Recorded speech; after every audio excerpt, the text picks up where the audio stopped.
Bitcoin has just given one of the strongest possible bullish signals that we have seen in a very long time. Yesterday, I called for a drop on Bitcoin down to $100,000 or just above $100,000 to test our support there. And today, that has happened. As of yesterday, around 11 o'clock, I called that Bitcoin would be dropping down to $100,000 at minimum, possibly dropping back down to $92,000 to fill a CME futures gap, sitting down at that level. Almost immediately after we talked about how Bitcoin had a sell signal on Lux Algo, which was calling a break below an important level of uptrending support on the 1 hourly chart, Bitcoin broke that uptrending level of support and we began to move to the downside.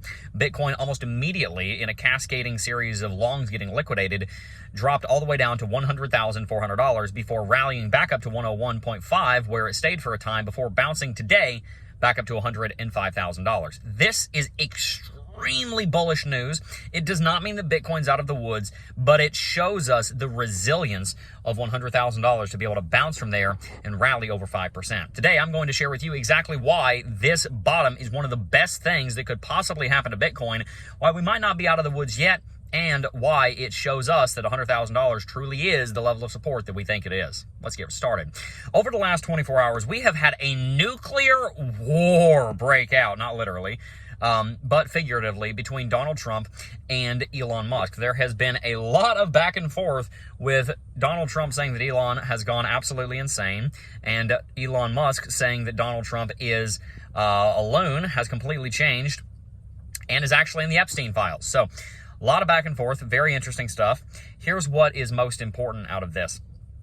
Elon Musk is quickly becoming very disenfranchised with the Republican Party and becoming very disenfranchised with the Trump administration, as there have been a lot of promises of budgetary cuts, of budgetary deficit reductions and decreases to the overall increase in the debt at the United States federal level.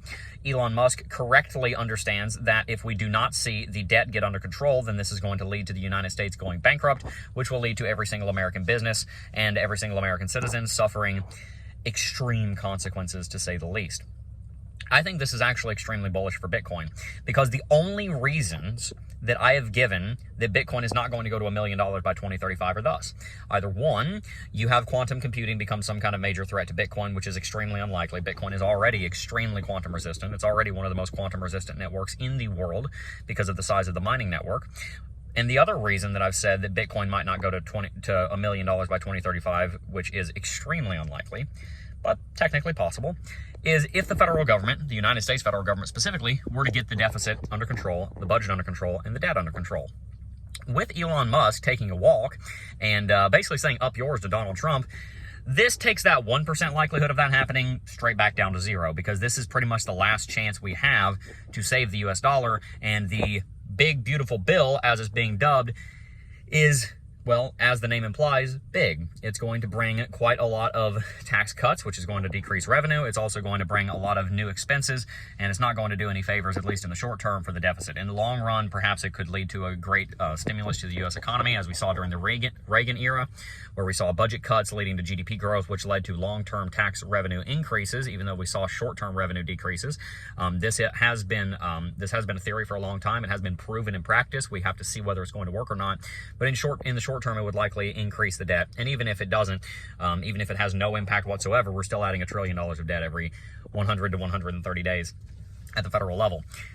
So again, quantum computing, federal budget being balanced, only possible ways that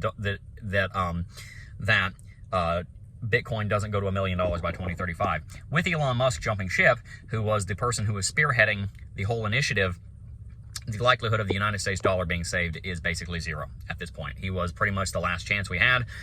He and the Trump administration backing him was pretty much the last chance that the dollar had. So what does this have to do with short-term price action? Well, every year we see something called the conference crash. After the Bitcoin 2025 conference, I love David Bailey, I love Bitcoin Magazine, I love the whole conference, I love it.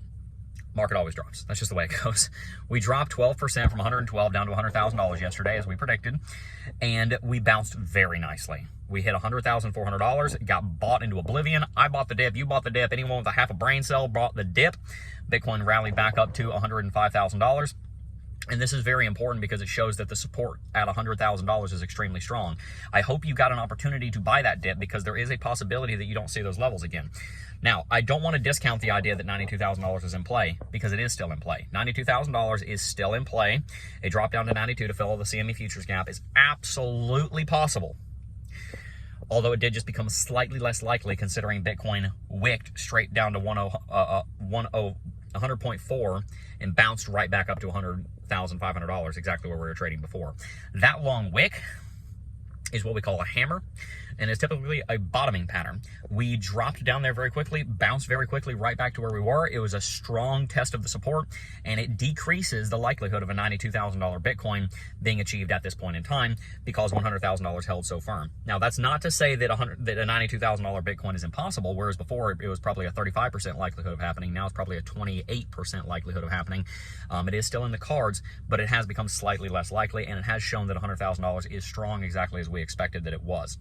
At the same time, since we didn't actually hit $100,000, that means that we have not broken our pattern of being above $100,000 continuously, not even spending a second below 100K now for, I think, 28 days. We've been up here for almost an entire month. The longer we stay above $100,000, the stronger the visible range volume profile support we build and the stronger base we build to go into the next leg of the rally. The longer we stay up here, the more so we invalidate the current head and shoulders pattern, the more so we fulfill the weekly chart bearish MACD divergence, and the longer and the more so we fulfill the sell signal from Lux Algo. If we stay up here for another week or so, then it becomes very easy to say, well, $100,400 was the bottom, and so actually we're now in an uptrend because we bottomed at $100,400 and we're going into an uptrend. It would basically be painting a massive bull flag on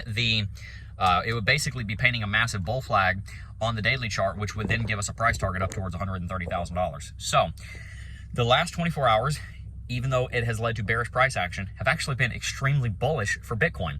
We've had a back test down to 100,000. We didn't even hit 100K. We hit 100,400. It was a bounce above $100,000. We didn't spend long down there. I noticed it a little while after it happened. We got an entry at 101.5, so I was very excited about that. And this increases the likelihood that Bitcoin is bottoming right now. It decreases the likelihood that we're going to see a major drop down to 92, although it is still in the cards. It's something you should be ready for. It is probably 25% less likely now because of the fact that we bottomed and rallied $4,500 within less than 24 hours. And the last 24 hours have been extremely bullish also because we now see that the United States dollar is well and truly screwed. And we also see a high likelihood that Elon Musk is going to become a holder of Bitcoin. I made a prediction on Twitter yesterday, X, Elon Musk's platform, that within 18 months, Elon Musk or a company that he founds and runs, if he founds a treasury company, or it could be Tesla, it could be any number of combinations of how this will play out, but within 18 months, I'm predicting with great likelihood that Elon Musk will be a holder, either directly or indirectly, of over 100,000 Bitcoin. And there is a slightly less likelihood, but still a very high likelihood, that he has declared some kind of arms race against the U.S. government and is racing the United States government to 1 million Bitcoin. This is what I think is going to happen in the next 18 months. It is a perfect setup towards our $1 million by 2035 price target, and it is why we acquire as much Bitcoin as we possibly can. If you think this bull market is over, you're what is known as almost certainly wrong. Maybe we go into a bear market. It's very unlikely, but you are almost certainly wrong. And betting against Bitcoin is very dumb. My last and final thoughts for this video are as follows. When you hold Bitcoin, you long Bitcoin and you short the dollar. When you hold the dollar, you long the dollar and you short Bitcoin. If you have done either one of those positions for more than 5 years, 100% of the time, it has been a bad idea to long the dollar, and it has been a bad idea to short Bitcoin. So I do highly recommend that you have some cash savings. But we are moving into a society right now, over the last 18 months, we've arrived. We're here now. You might not realize it, but we're here, where no longer should the dollar be treated as store value. It never really should have been in the first place. But the dollar can be treated as a medium of exchange. So how much short-term liquidity do you need in dollars? Is that 3 months of expenses? Is it 6 months of expenses? Is it 2 months of expenses? That's the amount of cash that you ought to hold. Maybe hold a little bit more cash to buy the dip. maybe 5-10% of the portfolio. And then what we do, I'm not going to tell you what to do, but what we do is we park the rest of our wealth in Bitcoin. Diversification has been called a tool for weak investors who have no conviction. And to a great degree, I believe that to be the case. I have an enormous amount of conviction in Bitcoin, which is why an enormous amount of our portfolio and net worth is in Bitcoin. We have about 10% of our net worth in 10% of the investment portfolio in altcoins, about 10% of it in the United States S&P 500 to hedge. And then we have another, few percent in cash. About 75 to 80% of our net worth is in pure Bitcoin right now. If I'm wrong, we'll still do very well in altcoins. If I'm wrong, we'll still do very well in the stock market and we'll still have plenty of wealth. But if I'm right, you're looking at 8 or 9 figures. And I am very excited to bring you guys on that journey. So, how convicted are you? If you remember the video we made earlier this week, we said C is for conviction.